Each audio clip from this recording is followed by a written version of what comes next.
मुख्यमंत्री सामूहिक विवाह योजना के अंतर्गत समाज कल्याण विभाग ने 84 जोड़ों के विवाह वैदिक रीति रिवाज से संपन्न कराए। इस मौके पर सभी वर वधु को आशीर्वाद दिया गया। मुख्यमंत्री सामूहिक विवाह योजना का शनिवार को ब्लॉक बल्हा के प्रांगण में मुख्यमंत्री सामूहिक विवाह योजना के अंतर्गत ब्लॉक क्षेत्र के 71 जोड़े व नगर पालिका के 13 जोड़े का विवाह कराया गया। विवाह उत्सव में पुरोहित ने वैदिक मंत्रोच्चारण करके वैवाहिक रस्मों को पूर्ण कराया, वहीं 13 ने निकाह पढ़ा। इस मौके पर सरकार की ओर से प्रत्येक जोड़े के लिए 10,000 रुपए के दहेज का सामान, 35,000 रुपए का चेक तथा प्रत्येक जोड़े के परिजनों के लिए खाने के भोजन की व्यवस्था कराई गई थी। सामूहिक विवाह उत्सव को देखने के लिए अनेक लोग मौजूद रहे। इस मौके पर बहराइच से सांसद अच्छेवर लाल गौड़, नानपारा विधायक रामनिवास वर्मा, उप जिलाधिकारी Ajit Paresh, EO Renu Yadav, BDO Saurabh Srivastava, ADO panchayat Gulamuddin Jilani, सचिव मंशाराम, अटल बिहारी, ब्लॉक कर्मी अनस, अरुण से प्रभारी निरीक्षक आज विकास खंड बढ़ा के इस प्रांगण में मुख्यमंत्री सामूहिक विवाह योजना के इस शुभ अवसर पर इस मांगलिक कार्यक्रम में लोग बीच में उपस्थित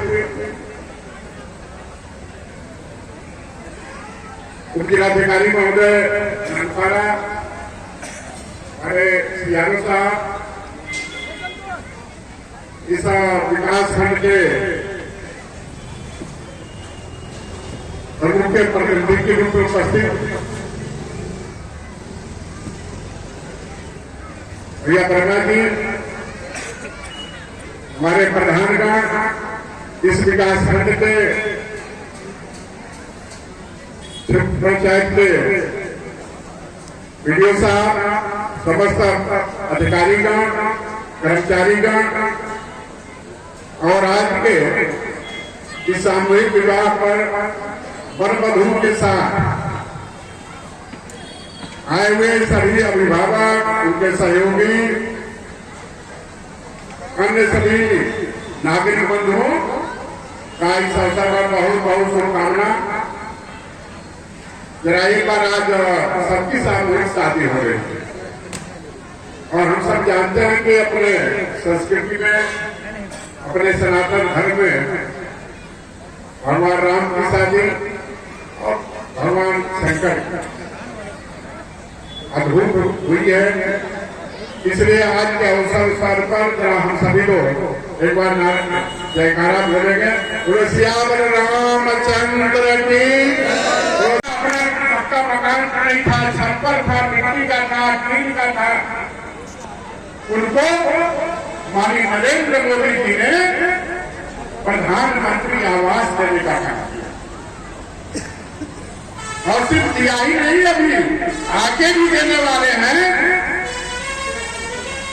अभी जो परसों बजट लाए उसमें भी प्रधानमंत्री आवास के लिए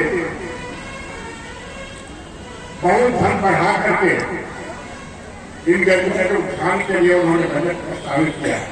महिलाओं के सपोर्ट के लिए भी अलग से सबसे बड़ा काम महिलाओं के लिए हम जो प्रधानमंत्री आवास देते हैं, हम जानते हैं कि सूची में पुरुषों का नाम नहीं होता। किसको आवास मिलता है? महिलाओं को। शौचालय किसके नाम से मिलता है? महिलाओं के नाम से। गैस कनेक्शन किसको मिला? महिलाओं के नाम से। बिजली का कनेक्शन, आयुष्मान कार्ड, बेटी बचाओ बेटी पढ़ाओ, बेटियों को शिक्षा देने के लिए अलग से व्यवस्था। जब महिला गर्भवती होती है तो उसको अलग से धन देना, उसको पौष्टिक आहार देना, ये तमाम योजनाएं महिलाओं के लिए माननीय नरेंद्र मोदी जी ने चलाई। गांव के अंतिम व्यक्ति का दूर करने का काम किए।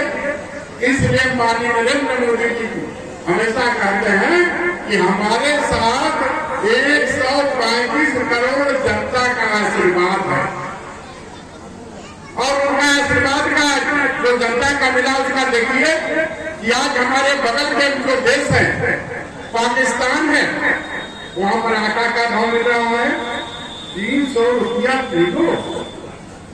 चावल महंगाई किस कदर है, बांग्लादेश की हालत क्या है, चीन की हालत क्या है, लेकिन वाह, आज भगवान की कृपा हमारे देश पर है कि पूरे विश्व में महंगाई बढ़ रही है, लेकिन हमारे यहाँ भगवान की कृपा से नरेंद्र मोदी जी के नेतृत्व में आज भारत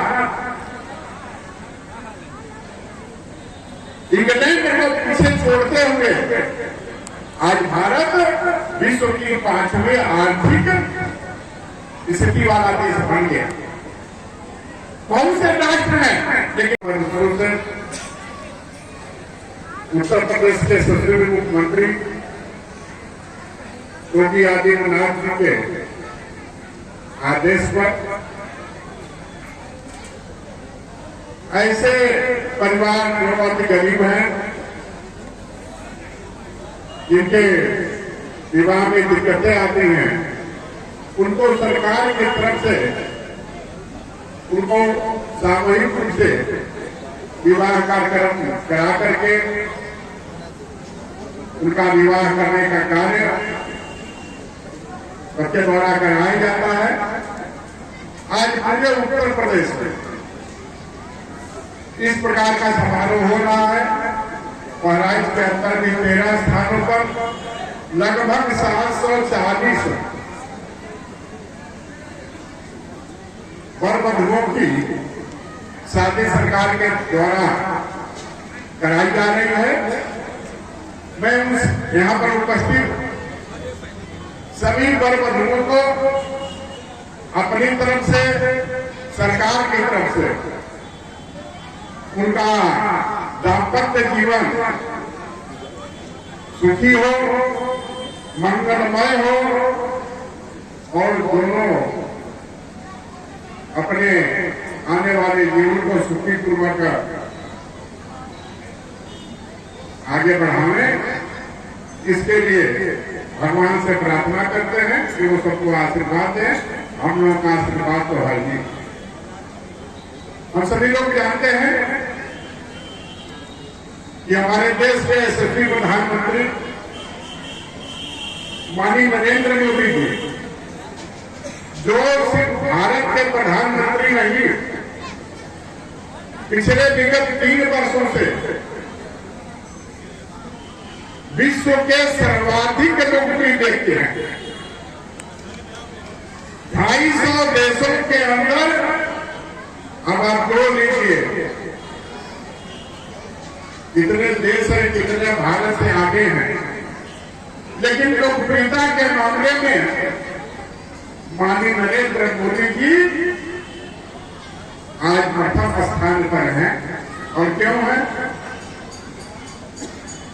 एक गरीब परिवार में जन्मे माननीय नरेंद्र मोदी जी ने दुखों को सहा, देखा नहीं है, दुखों को सहा है।